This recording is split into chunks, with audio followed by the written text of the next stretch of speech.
Hey guys, this is Tamika. Today is August 14th, 2012, and it is 6:30 p.m. Today is the second day of school for Fulton County students. If you don't want to know where Fulton County is, that's here in Georgia. Well, the Fulton County I'm referring to is here in Georgia. But I know yesterday, if you following me, I talked about my son who is autistic and the learning experience and how he transitioned into school and how he learned to talk at the age of 5 and up until his progress of now, which is going great. But today I am going to talk about my daughter who is 11 years old, and she has just gone this is her first year in middle school. Now my daughter, I am totally, first of all, I am totally against bullying, period. um, Even before this situation happened, I was against bullying. I always hated to see kids, talk about kids, what they have on, and how about their parents, and just, all this other stuff. And like, you don't do this and you not do that, you ugly. I mean, just ugly things. These things that these kids are coming up with is so hurtful to kids because parents, I mean, we were coming up. School was totally different. I don't know about you, but I went to school in a country and actually it was Luthersville, Georgia, which I am grateful for, being raised in the country. I am grateful that I went to school in the country. It didn't make me no less than anybody that grew up in the city. Um, if anything, I would say it made me stronger and wiser. And plus, I know a few survival tips. But anyway, but where I went to school, parents them, teachers didn't believe in calling your parents. I went to school with some of the best teachers. One of my teachers, my first grade teacher, actually, she passed this year. Rest in peace, Miss Rosser, who died at the age of 90. This lady was probably one of my best teachers, period. And I would say probably at least 85 or 90% of the students that came from Luthersville Elementary School would say the same thing. Um, this was a teacher that not only taught me, and I am 35 years old, she also taught my dad and his siblings as well. So she's been around. She had been around for a long time, and she had to have been a great teacher in order for her to have been doing the same thing that she was doing, over and over again throughout the years. But anyway, she was my first grade teacher. And when I tell you guys, this lady does not or did not believe in calling your parents if you got in trouble. No. I don't think any other teachers, Miss Render, Miss Hines, any of those teachers believe in calling your parents. Now, if you act a fool in their class, they may tell your parent when your parent came to pick you up, or when they saw your parents in the streets or whatever, or at a grocery store, wherever they saw your parents, they would probably bring it up then. But your parent took you to school or let you get on that school bus knowing that when you get to school, you're going to be disciplined, or you're going to act like you got some sense, period. But anyway, Miss Rosser believed in, if you act up in her class, if you talk when she tell you not to talk, she's not going to call your parents. She's going to bring you into this little adjoining hall where it was like bathrooms, because the two classrooms were connected and they shared a bathroom, a girl's restroom and a boys' restroom. They will bring you in there. It's according to what you did and how ugly you act. These two teachers, her and Miss Stinson, would get together and say, "Oh yeah, you should, use your ruler." They will bring you to the end in the middle of this little hall. They will make you bend your hand back. They will bend your hand back, and they will take their ruler and they will pop your hand until your palm will turn red. Another thing they used to do, they used to take and make you ball your fist up and take a red ink pen and snap and pop your knuckles until your knuckles turn red. They used to spank you with a ruler if they needed to, but we respected those teachers because we knew that those teachers were not going to give up on us, and they refused to let us give up on ourselves. And they know that the parent knew that when their child was in their classroom, they was in good hands. You were going to learn. It wasn't no C students, but they probably had some students that made else. That's just because, when they went home, the parent probably didn't try neither.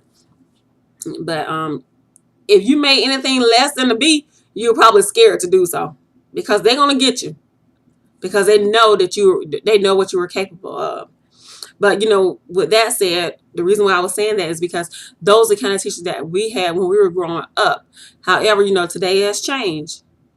Uh, Now kids, they pretty much do whatever they want to. Kids now are pretty much raising themselves.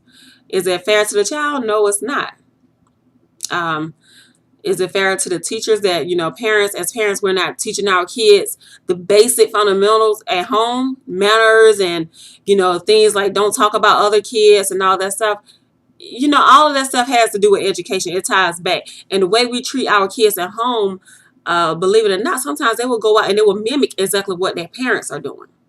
So if you are bullying your child at home, guess what? Your child is going to go to school thinking that it's okay for them to talk about everybody else when it's not okay. Another thing is when my daughter, the reason why I'm telling the story is because when my daughter was in the second grade, that's when her bullying started. And, she'll shut down. She would hang her head. She didn't want to go to school anymore. And this all happened in the second grade. So I spoke with that counselor. He assured me that he would address those kids. So I was thinking that things were getting better. The next school year rolled around. The same thing started back happening. But this time she was like, I don't want to go to that school. Please withdraw me. Can I just stay at home? Can you homeschool me?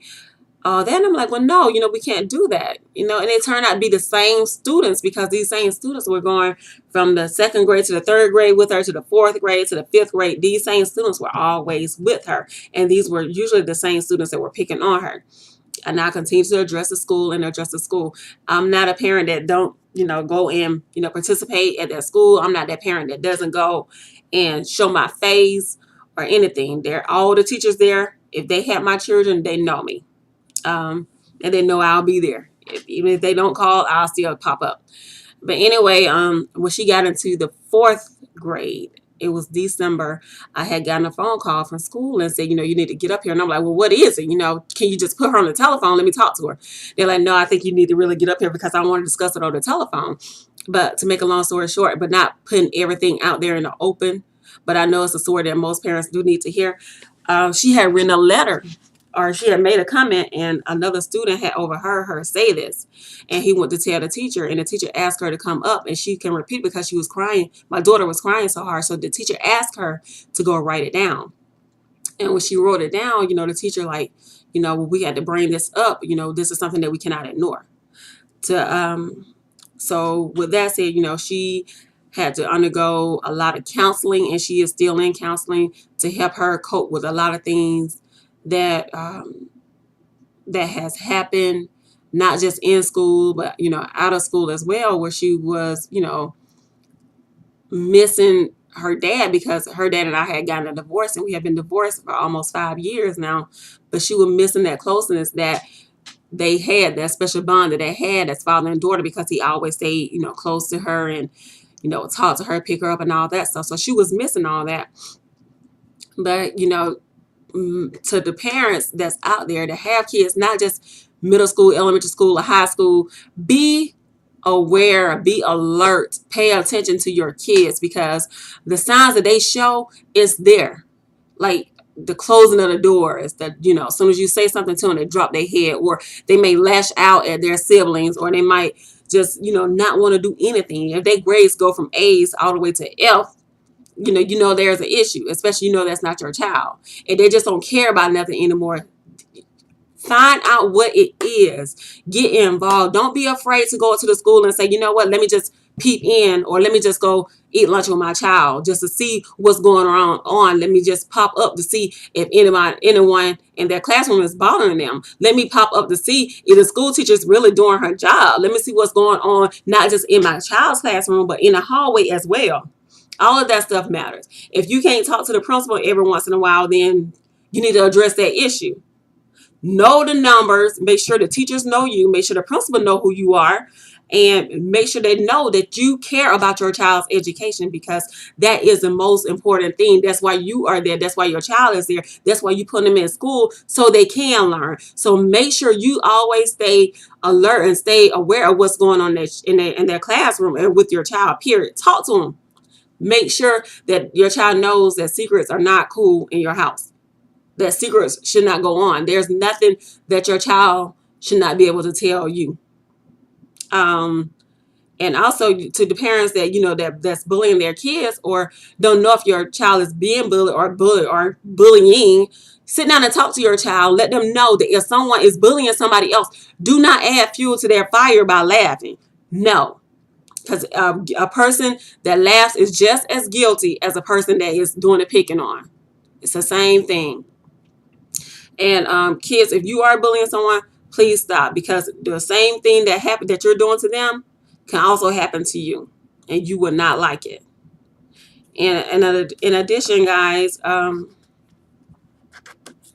just make sure that you let your kids know, or the parents, period, that if that is going on, that there is help. There is somewhere that you can go to seek counseling. No one can help their situation. If you don't think a child dresses nice, or if you don't think a child has the adequate clothing for the season, or whatever, if it's cold outside, a child doesn't have a coat, get more involved in your community. Donate. If your child bullying someone, I think you should tell him, find out what your child said to somebody. If he said, ha ha ha, your pants too small. Okay, well, how about this? How about we go in your closet, get on some of your clothes, and see how you feel? Okay, because there's other ways around it. Do not let this pass by, because we are losing entirely too many of our young kids due to bullying. We're losing too many of them, and it's time for stop, because kids, it just saddens me to know that kids will actually hurt themselves because some of the things that other kids are saying, or the things that kids are doing to them, and they can't cope with it. But as parents, it hurt me even more that we're not sitting down with our child that probably has gone through some bullying, and they come home and we're just doing most of the yelling at them instead of saying, what's wrong? Let's talk about it. What is the problem?